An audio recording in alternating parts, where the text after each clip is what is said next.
So now we're favourites to sign Jack Grealish. Yes, Chelsea are favourites to sign Jack Grealish. More of an update on the Haaland deal. And a Chelsea youngster seems to be leaving for Crystal Palace. £20 million.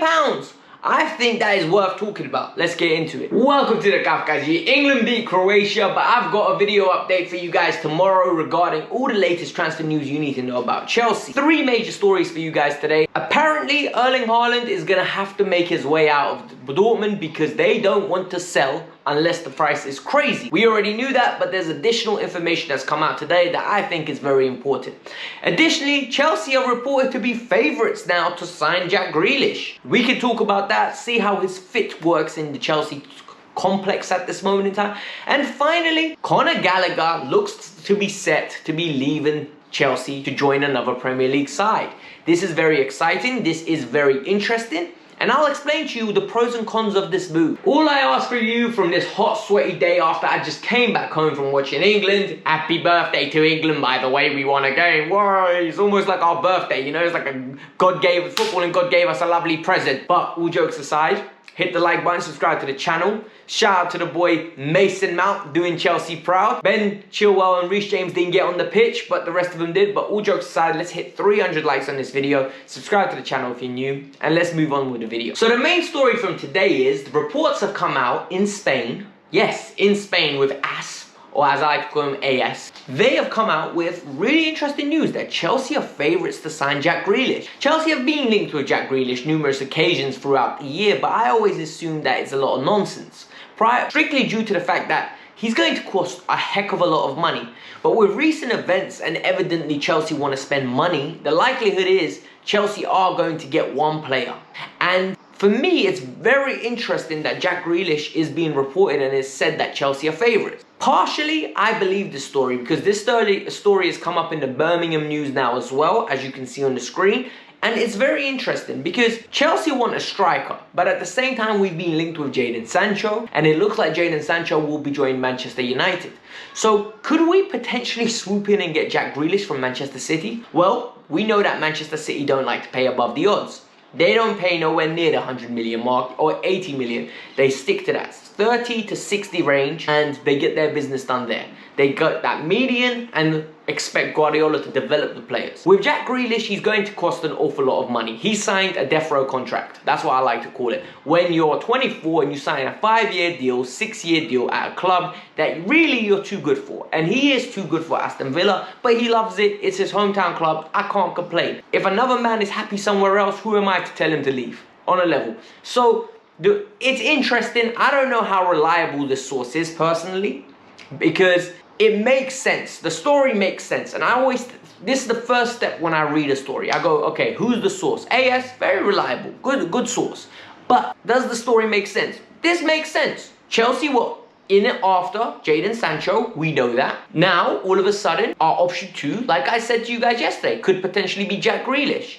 And with the Haaland story coming up now, you'll understand that. Remember how I told you guys it's going to be either Hakimi or a centre-back? I personally think it's going to be either a striker or an attacking midfielder. It won't be both. It definitely will not be both. We're either going to go all in with Havertz at a false 9, or we're going to get a striker and move Havertz to the attacking midfield position. So it's interesting. Let's look into it.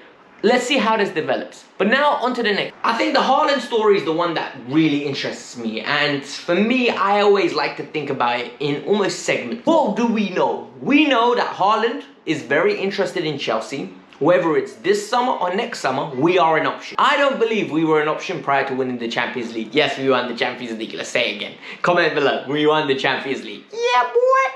But realistically speaking, this is the interesting part for me, and I think a lot of people need to think about this. Now that we've won the Champions League and we're almost an option for him, we need to build something ridiculous to get him, because they won't want to lose Jadon and Haaland in the same window. We agree with that. We know there's a buyout clause next summer. There's going to be a lot of competition, so we don't want to get into that scrap. Paying wages, paying fees, it's going to be ridiculous. But this is where the report that's come out makes tremendous sense. The report clearly states that he needs to force his way out if he wants to leave. He needs to become a hassle. He needs Raiola to become an aggravated idiot. But all jokes aside, Raiola can do it. You know Raiola will force his client out of a club if he wants to. And so will Haaland. You can tell Haaland can be a very difficult character. And he's very opinionated. So if he wants to leave, I think he's going to force his way out. The onus now is on Haaland, Raiola and Chelsea. If Chelsea pay the money, Raiola and Haaland kick up a fuss, we get the player. If Chelsea don't want to pay the money that Dortmund want, deal ain't happening. It's as simple as this. So I don't think there's much I can add on it. Like, there really isn't much I can add on it. Like I always say, at the end of the day, it takes two parties to close a deal. I'm not going to lie to you. One has to bid the money, the other has to accept. On what conditions the other accepts, whether Haaland makes it impossible for them to reject or not, it has to happen. So, it's very interesting. Keep tabs on it. Finally, this story is very interesting, and a lot of you are going to be upset because Conor Gallagher came through the youth academy and a lot of people had high expectations for him, to the point where a lot of you have said to me, Alex, I can't wait to see a midfield of Mount, Billy and Conor. And for me, whilst that sounds great, right, on a youth team perspective, it's like, wow, we generated 3 players. It don't sound great in a practical sense. I want Chelsea to win trophy. And having those 3 in the midfield together almost for me is like saying, you know what, let's go back into a process. We don't do processes. We win winning trophies. You all loved winning the Champions League. You all loved getting to the final of the FA Cup. You all loved when we won consecutive games in a row. So I think it's important to understand what our youth team is there for. Our youth team is there for 2 reasons. 1, produce world-class talent.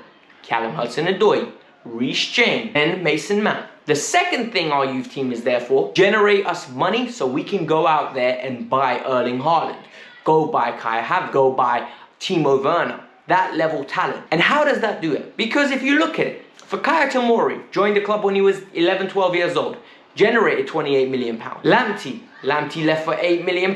Then there's other talents that have grown up and moved on without even playing a minute for Chelsea. Now, if we secure 20 to 15 million from Crystal Palace for Conor Gallagher, who's literally not Chelsea quality at this moment in time, and potentially might never be, I think that's phenomenal business, because that's a step closer to Chelsea's model of buying brilliant talent that are ready to achieve now, right now, and lead the club. We keep our best talent, but the places that people that we aren't sure with, I think we should move on. And I think that's a good, healthy model to have. You're not holding back the youngster because you're giving him an opportunity to go to Premier League clubs. By being at Chelsea, they have secured a great living and a future in football. So I don't think Chelsea are doing them dirty one bit. And additionally, Chelsea are helping their pocket. They're helping themselves around financial fair play, making Chelsea a global brand, a global entity in the long run. And I think that's the best for the club. So if we get 20 million, I'm cashing in. I'm not gonna lie to you. All jokes aside, this was the Gaff Guys here. I hope you lot enjoyed the video. Look, there might not be a video tomorrow unless something breaks out. I don't want to be bombarding you guys with videos every day. It is what it is. Trust me, you get what you give. But all jokes aside, hit the like button, subscribe to the channel.